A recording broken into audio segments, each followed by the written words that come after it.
Assalamualaikum warahmatullahi wabarakatuh. Halo teman-teman, jumpa lagi di Harian M Channel. Oke, buat teman-teman yang klik video ini, saya berharap mudah-mudahan teman-teman masih dalam kondisi sehat walafiat. Baik, di kesempatan kali ini saya akan coba react beberapa klip video. Dan teman-teman ya, kalau kita melihat ya bahwasanya perbedaan antara Tionghoa Indonesia dengan Cina di Malaysia, terutama dalam cara menyampaikan bahasanya itu sangat berbeda sekali teman-teman ya. Kita tahu bahwasanya di Malaysia soal bahasa ya bagi orang-orang non-Melayu itu sesuatu yang masih bermasalah ya. Terlihat sekali ya orang-orang Cina di Malaysia itu ada yang tidak bisa berbahasa Melayu, dan kalaupun bisa mungkin sangat minim teman-teman ya. Hal ini tentunya ada penyebab ya.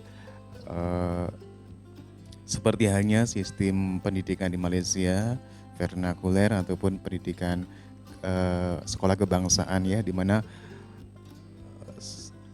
kaum Cina bisa mendirikan sekolah Cina dengan berbahasa Cina sangat minim sekali ya untuk bisa masuk ya bahasa Melayu untuk bisa dipelajari.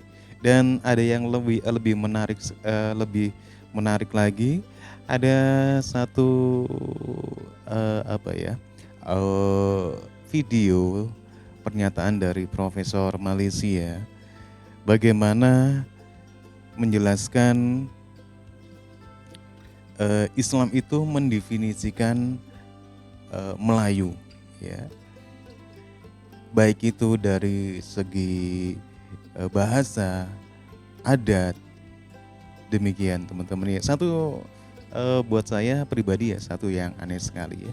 Oke, kita akan coba lihat bagaimana sebelum kita menyimpulkan, kita akan coba lihat seperti apa videonya. Tapi jangan lupa teman-teman bisa like dulu dan subscribe channel ini. Kita akan coba lihat seperti apa videonya. Islam mendefinisikan Melayu.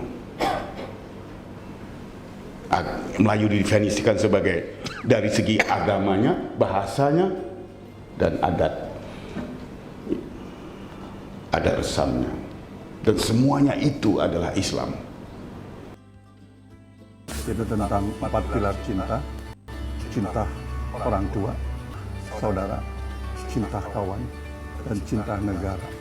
Kata Indonesia ini baru kita kenal tahun view pemandangan Jono. Oh, itu pantai. Oke. Itu pantai. Boleh lah. Oke.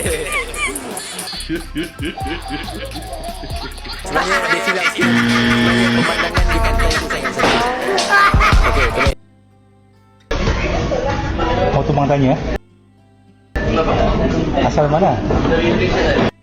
Izin stage kak, jadi aku sama keluarga juga punya pengalaman di Malaysia, especially di kota-kota kecilnya kayak Batu Pahat. Nah waktu itu aku inget banget, papa, aku sama ceceku lagi mau cari makan. Nah kita jalan-jalan sekeliling hotel. Nah kita ketemu tuh Chinese restaurant, jadi di sana kita mau order. Jadi kliennya itu kebingungan. Kita order pakai bahasa Indonesia, nggak ngerti, masih wajar lah ya. Jadi kita coba pakai bahasa Melayu. Papaku kan bisa bahasa Melayu, di Indonesia juga banyak yang berbahasa Melayu gitu. Jadi papa order pakai bahasa Melayu, mereka nggak ngerti.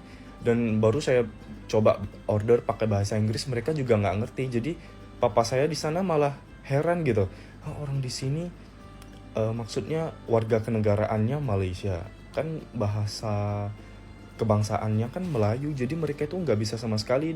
Jadi restoran Chinese itu mereka semuanya cuma bisa bahasa Mandarin. Nah setelah jadi yang melayani itu dari sampai yang tua sampai yang muda, semuanya nggak bisa. Bukan kalau yang tua doang nggak bisa gitu, kan masih wajar ya. Ini dari yang kaum muda, kaum tua itu mereka bingung gitu. Jujur papaku kayak agak marah gitu sih, apa kita gimana ya istilahnya, tidak dianggap di sini atau gimana. Tapi ternyata mereka itu bener-bener nggak bisa, bukan kayak rasis atau apa, enggak. Cuman jadi mereka itu ya semuanya di sana Chinese, perkumpulan Chinese gitu, padahal kebangsaannya Malaysia. FYI, jadi kita cari tahu tuh informasi di sana. Nah, ternyata ada kita ketemu warga negara di sana juga, jadi dia ceritain. Jadi di sana itu ya kayak gimana ya? Mereka sekolahnya semua dari awal tuh Chinese semua gitu. Jadi istilahnya jadi kayak perkumpulan Chinese gitu, tapi tidak diwajibkan berbahasa Melayu. Jadi di sekolah pun mereka Mandarin. Ya, kalau di kita kan sekolah tetap bahasa Indonesia, nggak bisa pilih Mandarin doang gitu. Kalau international school juga ya bahasa Inggris, ada mix bahasa Indonesianya gitu nggak sih? I don't know. Nah, yang di Malaysia ini bukan international school ya, itu lebih ke kayak sekolah negeri di Indonesia. Nah, lalu tempat makannya itu bukan kayak spesifik Chinese restaurant satu cafe gitu doang, tapi lebih kayak food court. Jadi satu food court itu nggak ada yang ngeh gitu, kayak kebingungan gitu. Jadi di sana kita harus pakai bahasa Mandarin ya, kita bisa dikit-dikit lah ya, tapi kita lebih prefer bahasa Melayu, bahasa Inggris gitu. Bingung aja sih gitu. Oke, demikian tadi bertolak. teman-teman ya.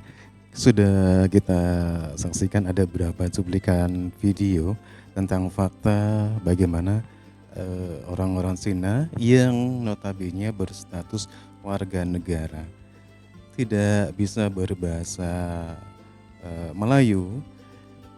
Kalaupun bisa, mungkin bahasanya Melayu itu sangat minim sekali, teman-teman ya. Nah, ini yang masih menjadi persoalan bagi Malaysia, karena satu negara yang memikirkan masa depannya, tentunya dalam hal bahasa pun dipikirkan ya, karena ini merupakan satu pondasi ya bagi satu negara ya. Dan yang lebih menarik sekali teman-teman ya, ini ada profesor Malaysia yang mengatakan bahwasanya Islam itu mendefinisikan bahwasanya Melayu itu adalah Islam, baik yang di dalamnya itu ada adat, ada bahasa. Seperti apa videonya? Sebelum kita kasih komentar, kita akan coba lihat dulu teman-teman ya. Dari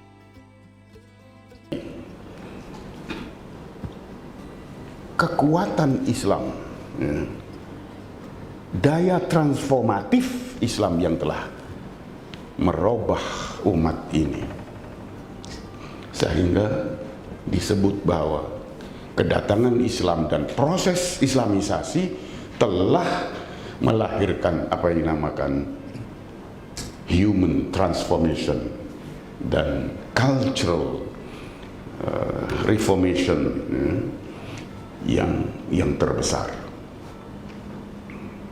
Dan ini berlaku, ya, sehingga Islam itu ialah yang sebenarnya mendefinisikan Melayu. Islam mendefinisikan Melayu. Melayu didefinisikan sebagai dari segi agamanya, bahasanya, dan adat resamnya, dan semuanya itu adalah Islam. Bahasa Melayu, bahasa yang sudah diislamkan. Adat resam Melayu juga adat yang sudah diislamkan. Jadi Islam mendefinisikan Melayu, dan itu terjadi. Itu terjadi dalam satu proses yang disebut subtle and gradual, halus dan beransur-ansur, tanpa ada pemaksaan. Tidak ada pemaksaan, tidak ada peperangan dalam Islamisasi rantau Melayu, tidak ada pemaksaan. Yang berlaku adalah proses pendidikan yang persuasif. Proses pendidikan yang persuasif. Itu yang terjadi. Proses yang seperti itu memang memakan masa. Memang memakan masa lama. Bahagian proses Islamisasi itu tidak selesai sampai sekarang. Masih ada lagi kepercayaan karut, amalan-amalan karut ya, di sana sini.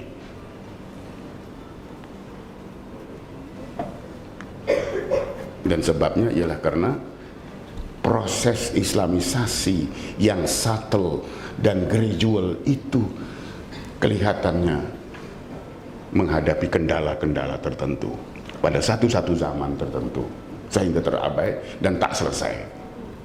Jadi proses Islamisasi yang tak selesai, yang belum selesai, yang terkendala itu lalu disebut orang syncretism. Saya pikir bukan syncretism. Saya belum dapat menerima syncretism itu, yang disebut syncretism itu sebagai satu yang muktamad dan final. Iya, bagi saya itu proses Islamisasi yang belum selesai, yang seharusnya diselesaikan, tapi tidak diselesaikan oleh generasi yang menyusul kemudian. Ini salah generasi yang menyusul kemudian, bukan para pendakwah, para pelopor Islamisasi zaman awal yang sudah melaksanakan tanggung jawab mereka ya, semampu mereka, tapi tidak dilanjutkan dengan sungguh-sungguh oleh generasi sekarang. Dibiarkan. Oke teman-teman ya, demikian ya satu Islam mendefinisikan lain. cuplikan video kembali pernyataan dari Profesor Malaysia yang mengatakan bahwasanya Islam yang mendefinisikan Melayu, baik itu agama, bahasa, dan adat istiadat. Kalau menurut saya pribadi itu sesuatu yang janggal ya teman-teman ya, di mana agama mendefinisikan satu etnik, satu kaum yang di dalamnya ada adat, ada agama, ya, juga ada bahasa, teman-teman ya. Dan agama tidak seperti itu, Islam tidak seperti itu, teman-teman ya. Berbeda ketika kita bicara di Indonesia, teman-teman ya. Melayu itu didefinisikan hanya sekedar etnik, bagian dari sekian banyak etnik yang ada di Indonesia ya. Dan agama Islam terutama ya pun tidak mendefinisikan Melayu di Indonesia itu harus beragama Islam ya, tidak mendefinisikan Jawa ya itu beragama Islam ya. Jadi Islam itu tidak memisah-misahkan, tidak mengklaim bahwasanya suku ini harus Islam. Ini satu pernyataan yang mungkin bagi saya orang awam mungkin sangat janggal sekali teman-teman ya. Dan mungkin ini salah satu yang menyebabkan mungkin kita tahu bahwasanya Malaysia kan negara berbilang kaum ya. Jadi mungkin ini salah satu yang menyebabkan orang-orang Cina terutama ya untuk enggan untuk belajar bahasa Melayu ya. Mungkin dalam pikiran mereka Melayu identik dengan Islam ataupun bahasanya dengan Islam seperti ini ya teman-teman ya. Oke, silakan teman-teman bisa berkomentar ya. Kalaupun komentar saya kurang silakan bisa ditambah, tapi silakan komentar dengan baik teman-teman ya. Dan jangan lupa teman-teman like, subscribe channel ini hanya sekedar untuk menambah pengetahuan kita saja. Terima kasih, sampai jumpa lagi di video selanjutnya.